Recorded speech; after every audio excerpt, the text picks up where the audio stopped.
So hello दोस्तों, welcome to my channel. और आज की इस वीडियो में हम लोग बात करेंगे क्वाड्रेटिक इक्वेशन का प्रैक्टिस सेट 2.3 का क्वेश्चन नंबर 3 महाराष्ट्र बोर्ड का। ठीक है, तो ये जो प्रैक्टिस सेट है, ये प्रैक्टिस सेट बेस है कंप्लीटिंग द स्क्वायर मेथड पर।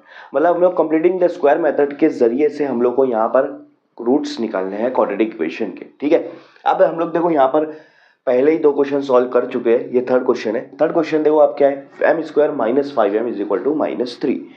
अब आपको पता है कंप्लीटिंग द स्क्वायर मेथड क्या होती है। यहाँ पर ये 2 फॉर्मूले यूज हो सकते हैं, या तो ये या तो वो। अब इन दोनों में से कौन सा फॉर्मूला यूज करना है वो इस पे डिपेंड होगा। एम स्क्वायर और 5m, ये जो आपके वेरिएबल्स है इनके बीच में क्या साइन है। अगर माइनस है तो ये वाली, अगर प्लस है तो ये वाला फॉर्मूला।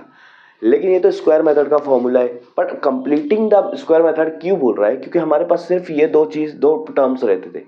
बी स्क्वायर इसमें नहीं रहता है, बी स्क्वायर हमको लाना पड़ता है, तो हम उसको कंप्लीट करते हैं। वो आधा होता है, हम कंप्लीट करते हैं, इसलिए इसका कंप्लीटिंग द स्क्वायर मेथड नाम है। ठीक है, चलो सॉल्व करते हैं। तो इसका सबसे पहला चीज यही है कि आपके पास जो क्वाड्रेटिक इक्वेशन है आप उसको देखो, और जो स्क्वायर वाला टर्म है जैसे m है उसके साथ कोएफिशिएंट क्या है। अगर वहां पे कोई कोएफिशिएंट है 1 के अलावा तो उसको हटा दो। और उसको हटाएंगे कैसे, उसी से सारे नंबर को डिवाइड कर दो। जैसे अगर m स्क्वायर के साथ 6 रहता, 6 रहता, तो मैं क्या करता था, तीनों टर्म को 6 से डिवाइड कर देता था, ताकि 6 कैंसिल होकर m स्क्वायर के साथ कोई कोएफिशिएंट बचे ना, 1 ही रहे। अब यहाँ पर पहले से ही 1 है तो वो करने की जरूरत नहीं है। ठीक है दूसरा काम उसके बाद ये है कि जो कांस्टेंट है उसको राइट साइड में लेकर जाना है। लेकिन यहाँ पे पहले से कांस्टेंट राइट साइड में, तो 2 स्टेप आपकी पहले से यहाँ पर क्वेश्चन में दी हुई है। अब आगे आप कैसे सॉल्व करेंगे, ये देखो आपका क्वेश्चन है m square minus 5m is equal to -3। मतलब आपके पास a स्क्वायर है, 2ab है, लेकिन b स्क्वायर नहीं है, मतलब b निकालना है। हाँ, अब b कैसे निकालेंगे।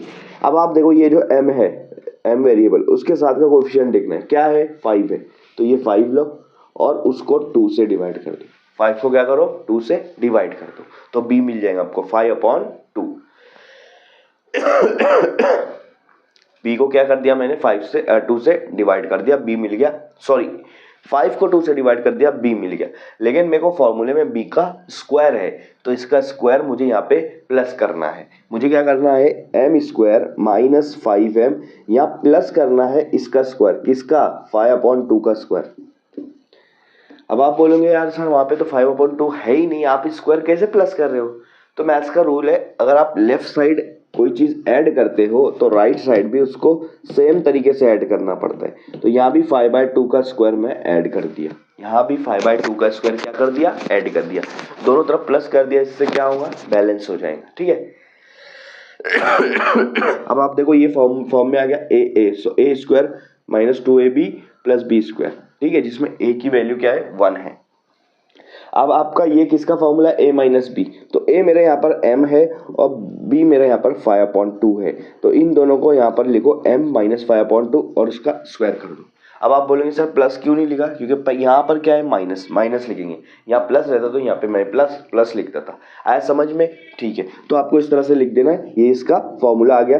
अब इसको सॉल्व करिए, -3 प्लस 5 का स्क्वायर कितना हो रहा है, 25, 2 का स्क्वायर कितना हो रहा है, 4, -3 के नीचे कुछ नहीं मतलब 1 है। वहां पर हम लोग क्या करेंगे, बटरफ्लाई मेथड यूज करेंगे, इसको ऐसे के ऐसे ही रखना है।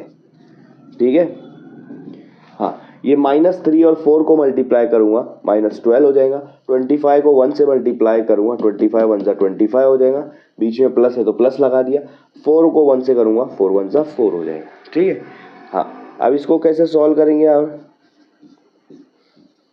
देखो, 25 में से 12 गया, प्लस माइनस है ना, तो बड़े में से छोटे को माइनस कर दो, बचेगा 13, और बड़े नंबर की साइन प्लस है तो ये प्लस में आ गया, और इधर आपका बच गया 4। तो आपका आंसर आया m माइनस 5/2 का स्क्वायर इज इक्वल टू 13/4। इसके आगे सॉल्व करना है, हम कैसे सॉल्व करेंगे, देखो क्या करना है, ये जो स्क्वायर है इसको राइट साइड लेकर जाना है। जब एक स्क्वायर दूसरी तरफ जाता है तो स्क्वायर रूट हो जाता है, तो वो कैसे हो जाएगा, m माइनस 5/2, स्क्वायर उधर चला गया तो रूट हो जाएगा आपका 13/4।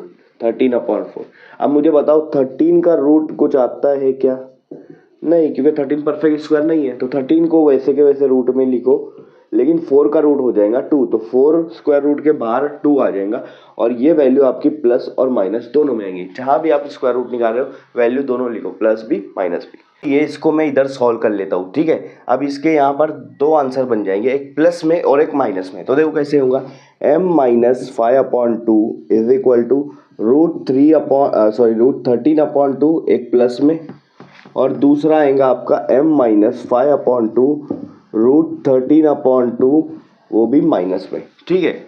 अब मैं क्या करूँगा, -5/2 को उधर लेकर चला जाऊंगा, तो माइनस है तो उधर जाकर क्या हो जाएगा, वो प्लस हो जाएगा। तो ये देखो √13/2 प्लस 5/2 ये हो गया। इधर भी सेम करो, -5/2 को मैं राइट साइड लेकर चला जाऊंगा।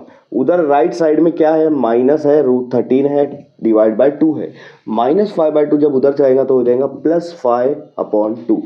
अब अगर आप यहाँ देखोगे तो डिनोमिनेटर दोनों सेम है। जब डिनोमिनेटर सेम होता है तो डायरेक्ट आप ऊपर का ऊपर प्लस कर सकते हो, डिनोमिनेटर को नीचे कॉमन ले लो, ये आपका प्लस हो जाएगा √13 + 5 और नीचे आपका यहाँ पे 2 जो है वो कॉमन था। तो ये आपका एक आंसर आ गया, इस क्वाड्रेटिक इक्वेशन का एक रूट्स निकल गया। दूसरा रूट्स इधर निकलेगा, यहाँ भी सेम करो क्योंकि देखो डिनोमिनेटर सेम है तो कॉमन लगा लो। ये बचेगा -√13 और यहाँ बचेगा +5। तो ये आपका यहाँ पर सेकंड रूट्स निकल गया। तो इस तरह से इस क्वेश्चन को सॉल्व करना था।